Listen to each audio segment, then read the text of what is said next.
they'll say they sent some troops to Afghanistan or this or that. And they did. They stayed a little off the front lines.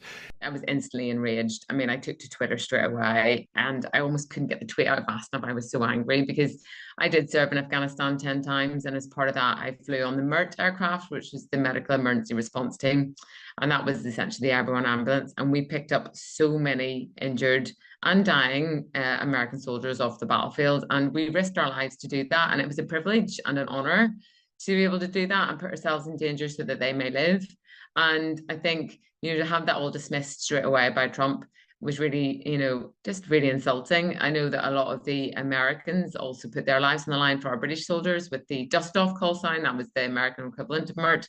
So we were brothers and sisters in arms. Donald Trump just told the world that your sacrifice doesn't count, not metaphorically, literally. He sat down on Fox News and said NATO allies never fought on the front lines with American troops. Not that they didn't do enough, that they weren't there at all, that they pretended. And right now, across Europe, families who buried sons and daughters are hearing those words. Veterans missing limbs are hearing those words. Governments that invoked the only Article 5 in NATO history to defend America after 9/11 are hearing those words. This isn't a gaffe. It's not a misstatement. It's a deliberate erasure of blood spilled for the United States. And the consequences are already reshaping the global order in ways that won't be undone. Let's be clear about what happened. Trump didn't criticize strategy. He didn't question timing or tactics. He erased sacrifice itself. We've never needed them. We have never really asked anything of them. They'll say they sent some troops to Afghanistan or this or that. And they did. They stayed a little off the front lines. He looked at 20 years of Allied casualties in Afghanistan and said it didn't happen. And he did it while sitting comfortably in a studio, a man who dodged the draft 5 times, telling warriors they weren't warriors. The backlash isn't coming from politicians trying to score points. It's coming from the people who were actually there, who actually bled, who actually carried American soldiers off battlefields. And their message is unified. How dare you?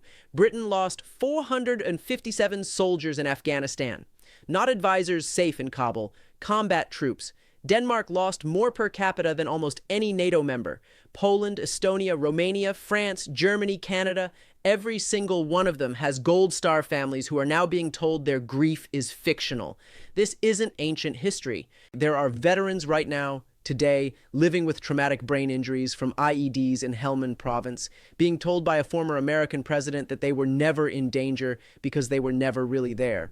The cognitive dissonance is staggering. The insult is bottomless. Ben Obice-Jekti is a British member of parliament. He's also a veteran who served in Afghanistan.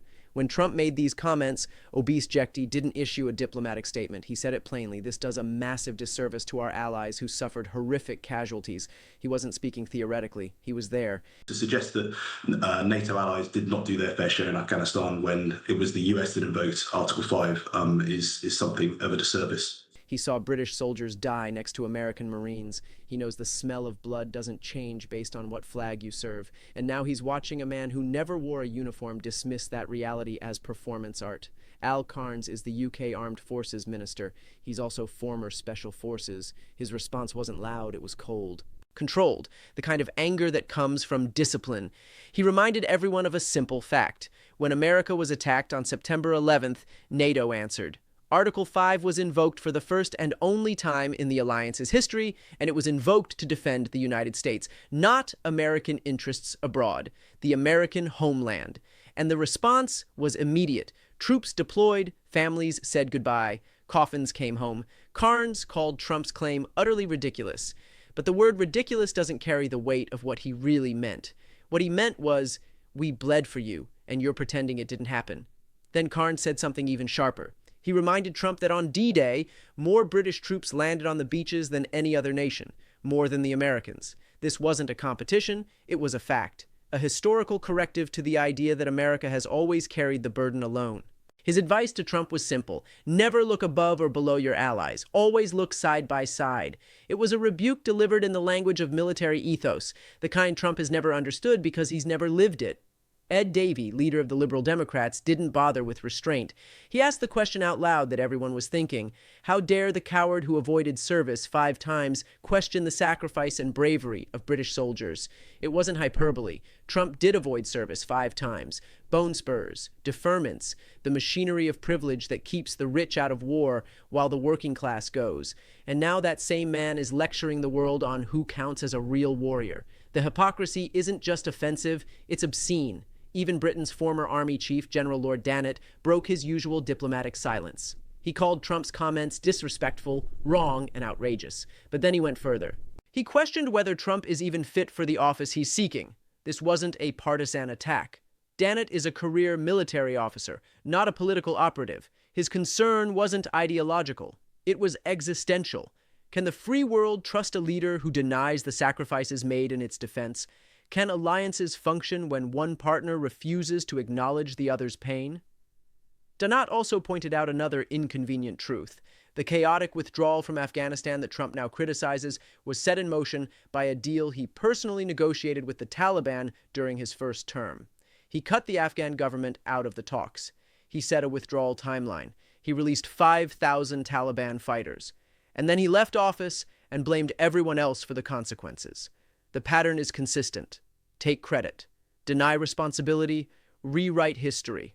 But Britain's anger, as profound as it is, pales compared to Denmark's. Denmark is a small country, 5.5 million people. They didn't have to go to Afghanistan. They weren't required by treaty to send combat troops. They chose to, and they paid for it. Per capita, Denmark's losses were among the highest in the coalition. Families in Copenhagen and Aarhus know the cost of Article 5 in a way that many Americans never will, and now they're being told it didn't count. When Carla Sands, Trump's former ambassador to Denmark, appeared on the BBC to defend his comments, she was confronted immediately. Steve Baker, a former conservative MP, told her directly that Trump has caused the gravest offense to Special Forces personnel who watch their friends blown apart by landmines. Not injured, blown apart. The kind of death that leaves nothing recognizable, the kind of trauma that never leaves. And Trump's position is that because these soldiers weren't American, their deaths are somehow less real, less worthy of acknowledgement. Liz McNaney served in the Royal Air Force. She deployed to Afghanistan 10 times. 10. She flew medical emergency response missions, picking up wounded soldiers off the battlefield, American soldiers, British soldiers. It didn't matter. Blood is blood. She described the experience with clarity. You don't think about nationality when someone is dying in front of you. You think about keeping them alive. She pulled injured Americans out of firefights, kept them breathing long enough to reach surgical teams, and watched some of them die anyway. And now she's hearing that her service, her 10 deployments, her sleepless nights and haunted memories don't count because Donald Trump says so. This is the part that Americans need to understand. These aren't abstract political disagreements. These are people who risked everything because the United States asked them to. After 9/11, the world didn't have to rally. NATO didn't have to invoke Article 5, but they did, because the alliance meant something, because collective defense meant something, because when one member was attacked, all members responded. That was the deal. That was the promise. And Trump just tore it up on television. Rufus Gifford was the U.S. ambassador to Denmark during the Obama administration. He knows the Danish people. He knows their culture, their values, their pride. And he described a recent experience that captures the scope of the damage. He had dinner with Danish friends who joked that they couldn't be seen with any American except him because of the current political climate. It was a joke, but it wasn't. Underneath the laughter was a real question. Can we trust you anymore? Gifford called it a profound betrayal, and he's right. Trust isn't rebuilt with speeches. It's rebuilt with decades of consistent action, and right now, the trajectory is going the opposite direction. Gifford also highlighted something that often gets lost in the noise, Trump's sheer unpredictability. At the recent Davos summit, Trump confused Greenland with Iceland. He claimed he'd made a deal to acquire Greenland, a deal that neither the Danish nor Greenlandic governments knew anything about. He reversed major policy positions within hours, leaving diplomats scrambling to figure out what American policy actually was. This isn't eccentricity, it's chaos. And chaos is corrosive to alliances built on predictability and mutual defense commitments. The world is exhausted. European leaders spent 4 years managing Trump's first term, trying to maintain continuity while the White House lurched from crisis to crisis. They thought it was over. They thought they could rebuild. And now they're realizing that the instability might be permanent, that the United States might no longer be a reliable partner. That realization is catastrophic because the transatlantic alliance has been the bedrock of global stability since 1945. If that foundation cracks, everything built on top of it becomes unstable. And here's what's happening as a result. New alliances are forming, not alliances that include the United States, alliances designed to function without it. Canada, Europe, and parts of Asia are beginning to coordinate in ways that deliberately exclude American input, not because they hate America, because they can't rely on it, because today's commitment might be tomorrow's insult, because the roller coaster is too dangerous to ride. This isn't speculation, this is observable diplomatic reality. Meanwhile, Trump is building a different kind of alliance, not with democracies, with authoritarians. He praises Vladimir Putin. He defends Viktor Orban. He speaks warmly of leaders who jail dissidents, rig elections, and crush press freedom. He's constructing what he calls a board of peace, but the board members are dictators. The pattern is obvious. Democracies ask hard questions. Democracies have free press. Democracies have accountability. Authoritarians offer something simpler: applause, no criticism, no complications, just validation. This trade, democracies for dictators, isn't just a preference. It's a worldview. It reveals what Trump values: loyalty over truth, power over principle, submission over partnership. Democracies are messy. They argue, they disagree, they demand justification. Authoritarians are clean. They obey, they praise, they don't question. And for someone who sees disagreement as disloyalty, that's an appealing model, but the cost is incalculable. The transatlantic alliance prevented World War III. It contained Soviet expansion. It enabled the peaceful end of the Cold War. It stabilized Europe after centuries of bloodshed. It created the longest period of great power peace in modern history.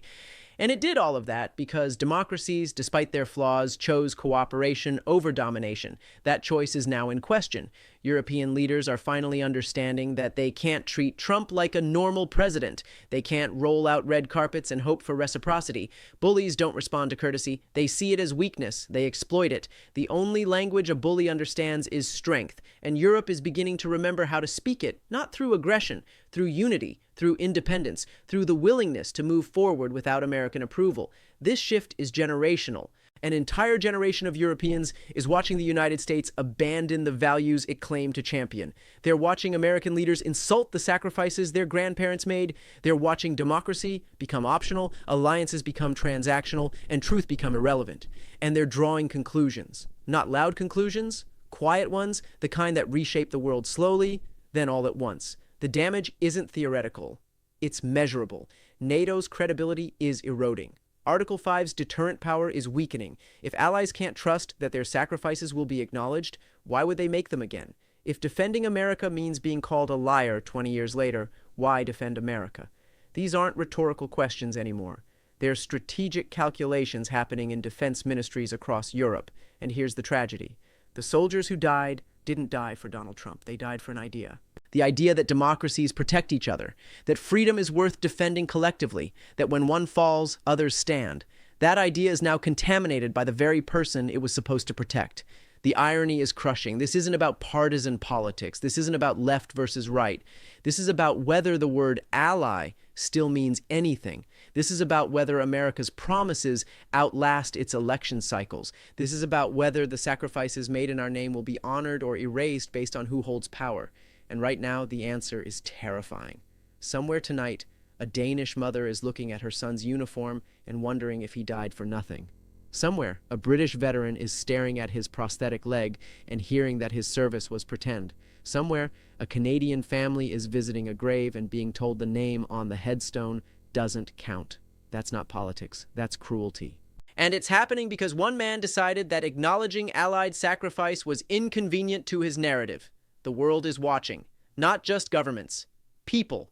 Citizens of democracies who believed in the alliance, who trusted America, who sent their children to fight alongside ours. They're watching us choose between honor and ego, between history and revision, between partnership and domination, and they're making their own choices in response. This is the inflection point, not because of one interview, because of the pattern, because of the consistency of the insult, because Trump has now made it clear that allied blood is worthless in his accounting.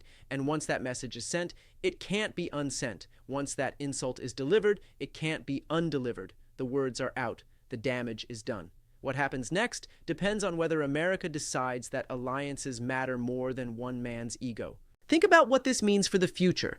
Every military planner in Europe is now gaming out scenarios where America doesn't show up, where Article 5 gets invoked and Washington says no, where promises made 70 years ago turn out to be conditional on whoever happens to be president that week. This isn't paranoia, it's prudence. When your closest ally tells you your dead don't count, you plan accordingly. France is already talking openly about European strategic autonomy. Germany is debating constitutional changes to allow higher defense spending. Poland is building one of the largest armies in Europe. These aren't reactions to Russian aggression alone. They're reactions to American unreliability. The conversations happening in Brussels right now aren't about how to work with America. They're about how to work around it, how to build systems that function whether Washington is engaged or not. How to create resilience against American volatility. That's the legacy being built, not strength, isolation. And the cruelest part is that American troops will pay the price too. Because when the next crisis comes, when American soldiers need backup, when Washington calls for help, the answer might be silence. Not because Europe is weak, not because they don't care, but because Trump taught them that their sacrifices will be denied anyway. So why make them? Why send your citizens to die for a partner who will claim they were never there? The trust that took generations to build is being destroyed in real time. And trust, once broken at this scale, doesn't come back. You can't rebuild it with a new president and a nice speech. The families who heard Trump's words won't unhear them. The veterans who felt that slap won't unfeel it. The countries reconsidering their commitments won't uncommit just because someone else takes office. The damage is structural now. It's baked into how European leaders think about risk, into how they calculate the value of American promises, into how they plan for a world where the United States might be hostile, not helpful. And here's what makes it worse. Trump isn't even hiding it. He's proud of this. He thinks insulting allies makes him look strong. He thinks dismissing their sacrifices proves he's tough. He doesn't understand that strength in alliances comes from unity, not dominance. That power comes from collective action, not solo performance. That the greatest force multiplier America ever had was being trusted. That trust is gone now, not weakened, gone. And in its place is calculation. Cold, rational assessment of whether America is worth the risk, whether American security guarantees are credible, whether American leadership is competent, and increasingly, the answer coming back is no. This should terrify every American, regardless of politics, because we're not strong enough to stand alone. We never were. American power was always amplified by alliances, by bases in allied countries, by intelligence sharing, by joint operations, by the legitimacy that comes from acting with partners, not as an empire. Strip that away, and what's left is a country with massive military spending and no one willing to fight beside it. That's not strength. That's vulnerability. That's exactly what our adversaries want. Russia doesn't need to defeat NATO if NATO defeats itself. China doesn't need to break American alliances if America does it for them. And right now, that's exactly what's happening.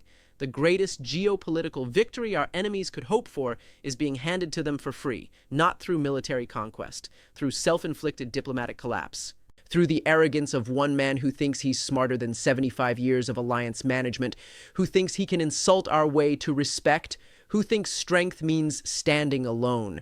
And the most frustrating part is that this isn't inevitable. This is a choice. America could choose to honor its allies, to acknowledge their sacrifices, to rebuild trust, to act like a partner instead of a patron. But that would require humility. It would require admitting that we need our allies as much as they need us. It would require treating other countries as equals, not subordinates. And right now, that doesn't seem possible. Not because Americans don't want it, but because the people seeking power don't value it. They see alliances as constraints, not force multipliers. They see partners as liabilities, not assets. They see the world as a zero-sum competition where any gain for someone else is a loss for us. That worldview is poison to alliances, and it's spreading. So here we are, watching in real time as the architecture of global stability cracks, as countries that stood with us for generations start hedging their bets, as the next generation of leaders grows up thinking America can't be trusted, as the idea of collective security, the idea that kept the peace for 75 years, gets traded for the ego of one man. This is the moment. This is when we decide what kind of country we want to be, one that honors its word and its allies, or one that rewrites history to suit whoever's in charge, one that builds coalitions, or one that burns them, one that leads through respect, or one that demands submission. The choice is ours, but the window is closing, because every day that passes with these insults unanswered, with allied sacrifices denied, with trust eroded, is a day we'll never get back. The allies we're losing now won't return. The credibility we're destroying now won't rebuild. The world we're creating now is one where America is alone. And if you think that makes us safer, you haven't been paying attention to history. Before we close, one quick clarification. Everything in this video is based on public information, documented statements, and my own analysis. It's not a call to action, not an instruction, and not a claim about anyone's intentions. It's simply one perspective on a fast-changing situation. Reasonable people can see the same facts and reach different conclusions, and that's not just okay, it's essential. No matter where you stand politically, the goal should always be the same: stability, accountability, and peace without fear or hate. You're welcome to share your own perspective in the comments respectfully and thoughtfully. Thank you for watching and for thinking critically. Subscribe for more calm, fact-driven analysis of the moments that shape our world.